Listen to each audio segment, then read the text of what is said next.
అమ్మా డంగురు డంగురు డంగురుమా అమ్మా అమ్మోరు డంగురు డంగురుమా అందుకో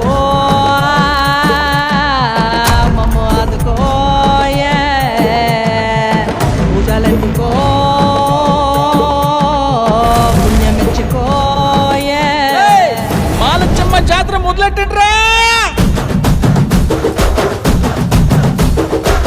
కన్న కన్న మొగాలి రాగుల్లో ఉన్న గంట గజ్జె కట్టి ఆడాలి రా చిన్న పెద్ద అంతా అమ్మవారి ఊరేగింపు అచ్చం కన్నుల పంట రంగరంగ వైభవంగా రంగులు జల్లాలంట.